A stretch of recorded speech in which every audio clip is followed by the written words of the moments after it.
cette vidéo dans laquelle je te partage mon attente pour passer cette journée d'examen et de formation à Villejuif, à l'espace des Esselières. Alors c'est un truc de dingue parce que ce matin, en me préparant, j'ai pris un stylo du marketeur français. Et oui, je suis déjà venue ici pour un séminaire de Sébastien Knight, le marketeur. Coucou Sébastien, coucou Frédéric Lebas, que j'ai rencontré ici, de Suisse.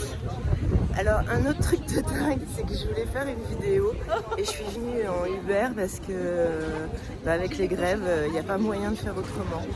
Et je voulais faire cette vidéo quand je m'aperçois que j'ai pas mon portable. Oh, un truc de dingue. Je me suis déjà fait prendre un Mac en revenant de l'aéroport. Là, j'ai discuté avec le Uber sur la route.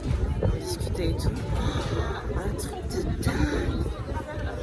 Il m'a ramené mon téléphone. Allahu Akbar. Merci.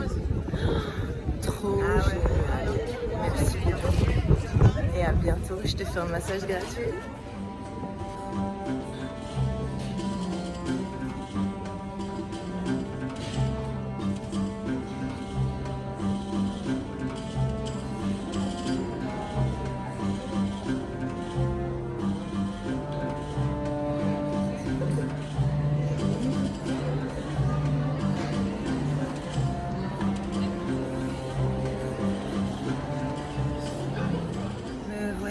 Installée, attablée, et comme de par hasard, je me retrouve avec des camarades d'Issupnat, les lois de l'attraction. Nous aurons la joie d'assister à la prestation académique.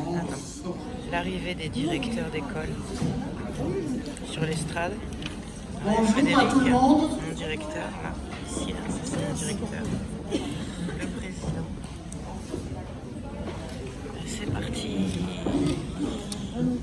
Yo. Distribution des copies.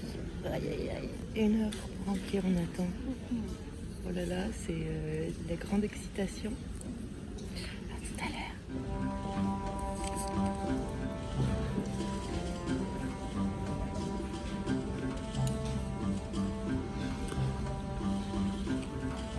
dans cet espace de 400 mètres carrés, s'il vous plaît. 150 questions répondues. 400 mètres carrés, il y a J'espère que j'ai 27. À ce moment-là, la FENA, qui s'appelait FENAMAN, c'était un truc dont on ne savait rien au départ. Plus ça s'approchait, plus ça devenait une contrainte. C'était un QCM, c'était un examen, comme ce que vous êtes en train de dire. Et après, ça devenait un souvenir dans le rétroviseur. Et on oubliait complètement. Sauf que là, Alioune vous a parlé de choses ce matin. D'accord? Quand on dit que ça va être la matrice où vous allez vous retrouver, c'est pas des mots, c'est pas de la politique. On est dans dire, c'est tenir. Et tout à l'heure, à 14h, on va vous en parler. Comment la FENA va devenir votre matrice, votre lieu, et pourquoi? Et qu'est-ce qu'on va pouvoir faire ensemble? Voilà, c'est pour la toute petite histoire. Est-ce que toutes les copies sont ramassées? Voici les partenaires. Alors moi je connais Copmed. S'il vous plaît. Vraiment, je vous dis ça pour que ça se passe. C'est de la reine, c'est mon cours. Tous. C'est génial. Voici où je vais me recueillir après avoir passé cette épreuve en 150 questions. En fait, il y a 2 ans, j'étais assise ici à cette table avec Frédéric Lebas, mon ami créateur de montres suisses, des montres Muse Watches. Regarde, je l'ai là. Aventurine, serpent d'eau et en or. Yo! Il tenait la musique.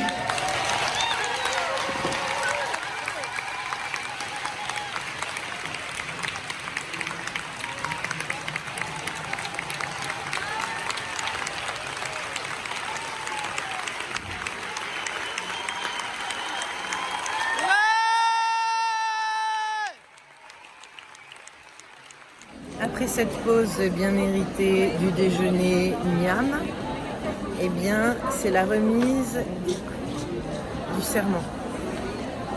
Donc nous allons faire à haute voix, à 670, la prestation de serment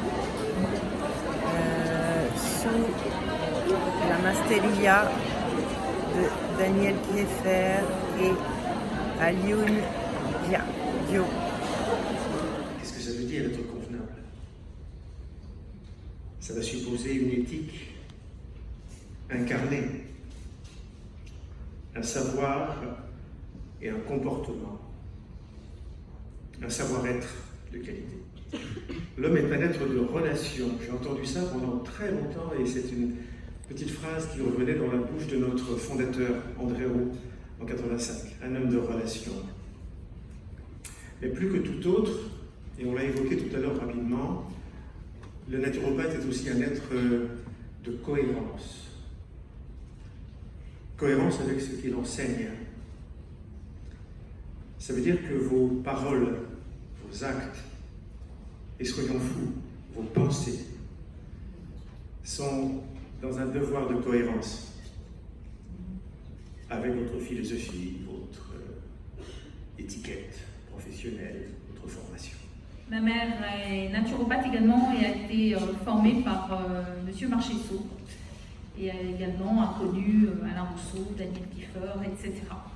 Voilà pourquoi je pense que j'ai la vocation dans ce domaine et que je suis là devant vous aujourd'hui.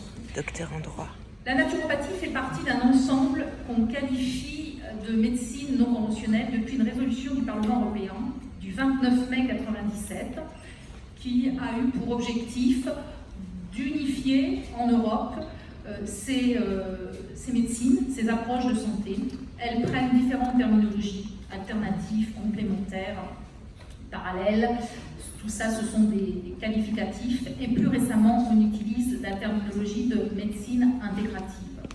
Parmi ces terminologies, la seule qui dénote une définition juridique, qui a un impact juridique, c'est justement celle de non conventionnelle. Et si vous vous rendez sur le site du ministère de la Santé, vous verrez qu'il y a une page dédiée aux médecines non conventionnelles. De partage avant de partir. D'accord? Et ce petit moment doit être vécu parce qu'on a travaillé le cerveau droit, le cerveau gauche. J'aimerais, avant de commencer le mot de clôture, remercier quand même Serge parce que juste depuis ce matin, vous le voyez venir, partir, toute l'organisation repose principalement sur ce petit bout d'homme.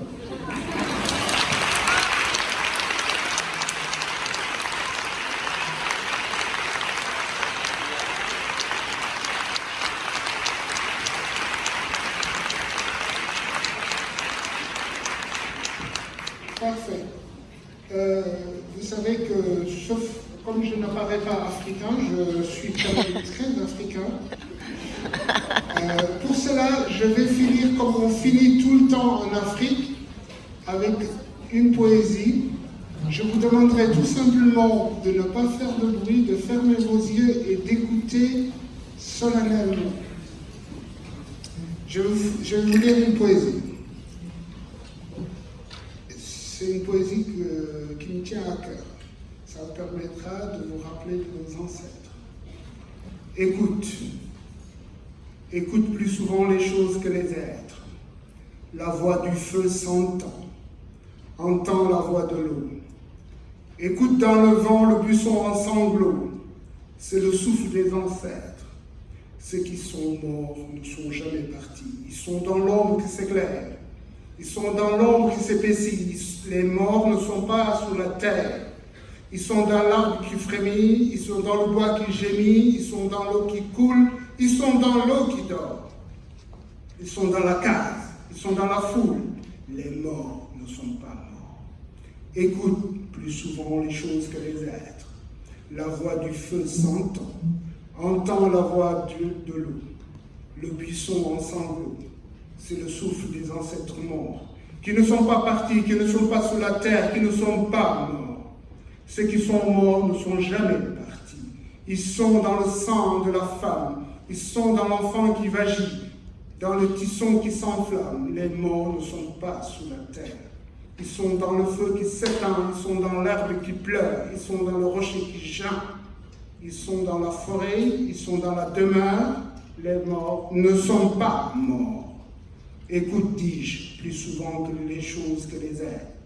La voix du feu s'entend, entend la voix de l'eau. Écoute dans le vent le buisson en sanglots. C'est le souffle des ancêtres.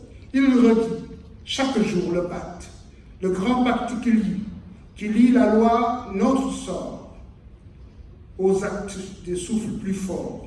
Le sort de nos morts ne sont pas nos morts.